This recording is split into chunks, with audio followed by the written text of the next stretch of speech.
What's up, everyone? It's Desar here signing in. Talk to you about Yankee baseball and news around the league. Hope you're all doing well. Well, we are 10 days away from opening day. Exciting times. We're going to have fans in the seats again. It started off at 10%. Now we're up to 20, which I still think we could do a little better than that. I personally would have said, you know what, let's start off at 35%. Definitely a start there. And maybe as the summer goes on, the months go on, maybe we could get up higher, more closer to like, I don't know if we'll get to 100, but it's definitely looking a lot better as we look to turn the page. Here, last year, rough year all around. We all know why. So yeah, definitely trying to get back to our normal lives here. Everything go back to normal as things opening up again. People getting vaccinated, which is good. Those who don't want to, that's also fine. But yeah, definitely looking forward to it. I know last year, no 60-game season, no fans in the stands, and going into opening day, April 1st, the question marks right now is who is going with the team up north April 1st for opening day at the stadium. Well, I think Jay Bruce, I think he's earned a spot on the roster. He signed a minor league deal within the spring training invite, but he's played really well in spring training. Okay, I personally, and that lefty bat at Yankee Stadium could be a big piece, very appealing. So I think he gets a nod. Then you got, hey, Tyler Wade or Dietrich. I don't know. Dietrich has not had a good spring training. Tyler Wade, something tells me it's going to be Tyler Wade at the end of the day, though I am tired of the Tyler Wade experiment already. It's been, a few years now. I don't know if the Yankees seeing him, but, we waited a long time. Of course, I know it's hard to let go. Homegrown Yankee, came up with, around the same time the Judge and the Sanchez and all those guys, Severino. So yeah, we'll see. We don't know. It's going to be interesting the next few days as all this shapes out. Like I've always said, Yankees have so many players. Who's going to make it? Who's going to make it? Who's not going to make it? But all these things always fall into place on their own. Jay Bruce, by the way, has, I believe, until March 25th. The Yankees have to let him know if he's made the team or not. Otherwise, he can opt out and another team could pick him up. So I personally think he should make the team. Yankees probably not going to DFA Mike Tauchman. I know he had an elite 2 months in 2019. Last year, it was not very well, which actually most of the next man up guys kind of got exposed last year a little bit. But they also say that he was hurt, so we'll see. I mean, hey, it's still, it's going to be tough decisions for the manager to make, Aaron Boone. So yeah, everything will take care of his own. I'm, feeling really good about this team, especially the starting rotation, who've actually, the starters have pitched very well. And the key here going into the regular season is for these guys to stay healthy. Corey Kluber, who only pitched 1 inning last year, had been injury prone the last couple of years. If he can stay healthy, you have 2 aces up, 1-2, Cole and Kluber. Jameson Taillon has has a lot of upside. He's also, had 2 Tommy John surgeries and like some sort of cancer he had. So, and the Yankees are not going to push these guys either. They're going to be in an innings limit. We'll see how that goes. We need these guys, cross your fingers that they stay healthy throughout the whole year. And, Jordan Montgomery will probably be your number 4 starter. And Domingo Germán has pitched very well, despite with everything, all the controversy, going into spring training with the whole Zach Britton, which, by the way, his injury is also a big blow. But I think the Yankees, will patch that hole. Obviously, not going to replace him because there's no one as good as him. But I think you could, you could overcome this if it's, the first couple of months. You still, I know you still need to win games early. That could be the difference of you winning a division or not. So yes, and like I was saying, Domingo Germán, he's pitched very well. I think he has won the 5th spot over Deivi Garcia. Again, Deivi Garcia, he's got options. Yankees could send him down to the minors. He could still continue to develop there. And I know this year at some point we'll see him back up here again. That's for sure. And yeah, so we'll see. It's can't wait. I've been waiting for this for a very long time now. Looking forward to it. I usually go to opening day every year. I probably will not be going this year. I will though go at some point early on, and and throughout the summer and all. But yeah, definitely excited. Waited too long.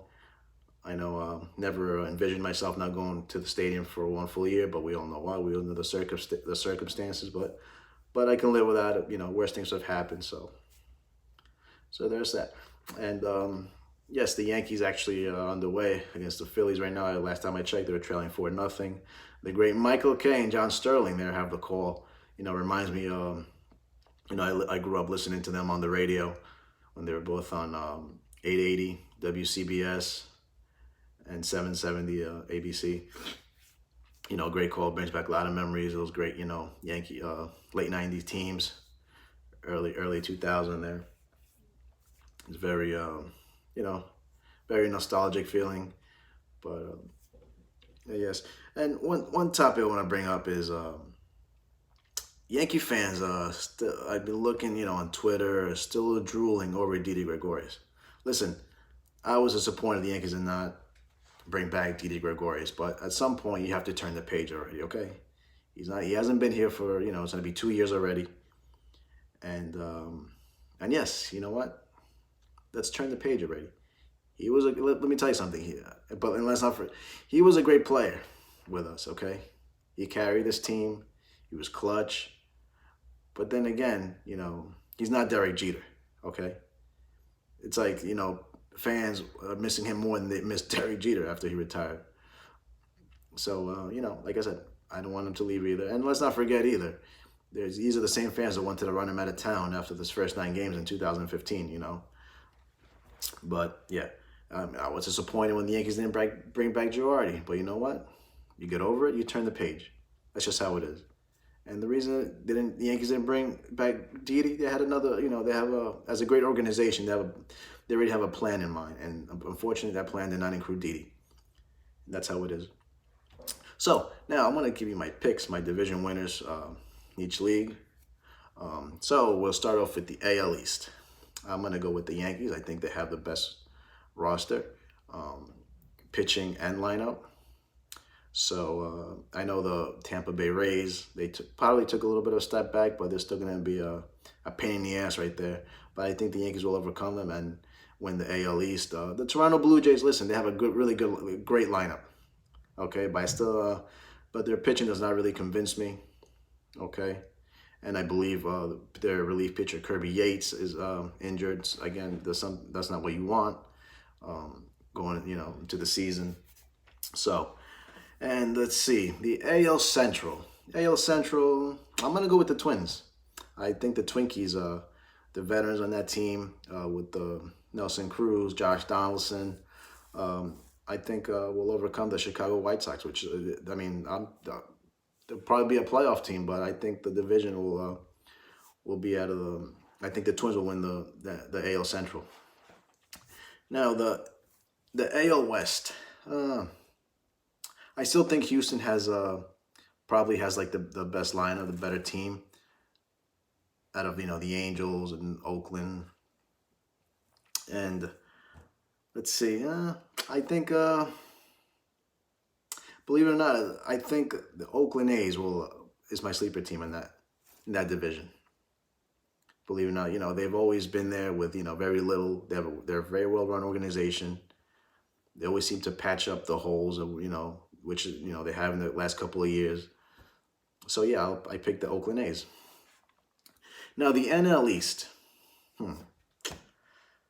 I know I've told a couple of my friends this, and I know everyone's pick is either the New York Mets or the Atlanta Braves, but I think I'm gonna surprise you guys with this one. I got the Washington Nationals. I think they're players here, great young players still.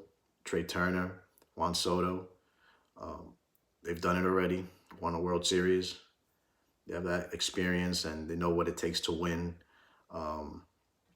So I think they will come out of the NL East. And if I'm Washington, I'd be trying to lock them both right now, Trey Turner and Juan Soto, and rightfully so. They're actually in love with the players, which, great players were, talented, and they've done it already. So that to me is a big plus. So I'm going with the Washington Nationals. And the NL Central is the St. Louis Cardinals with Nolan Arenado, Paul Goldschmidt, Jack Flaherty. That's my team coming out of the NL Central. The NL West, I'm going to go with the Dodgers, especially with the addition of Trevor Bauer. It's going to be a dogfight with the San Diego Padres. A lot of those guys are going to have monster years, but to me, the team is the Los Angeles Dodgers there. The Padres are still going to be a playoff team, but I think the LA Dodgers have the advantage. Again, they've been there, just coming off a World Series. They're going to want to prove people wrong, that it wasn't just, a 60-game season fluke, whatever. And they're going to be motivated. They're going to pretty much, they're the team to beat still. So yeah, guys, listen. So now, as the season's gonna get started soon, we're gonna be talking a lot more. I'm gonna be on, making more videos, discuss, break down the game, who should be released, or Aaron Boone should be fired. They should fire, Brian Cashman. We know how that works. And then, when they do win, I love this team, this and that. We're going to the World Series, so yeah, can't wait for all that. All that good stuff. Yankee fans, we all know how we can be, but also you gotta use your brain a little bit here, okay? So yeah, guys. So remember to subscribe to this video, hit the notification bell. I'm gonna talk real soon. It's your boy the Czar here, signing off. The evil empire lives. Have a good one, everyone.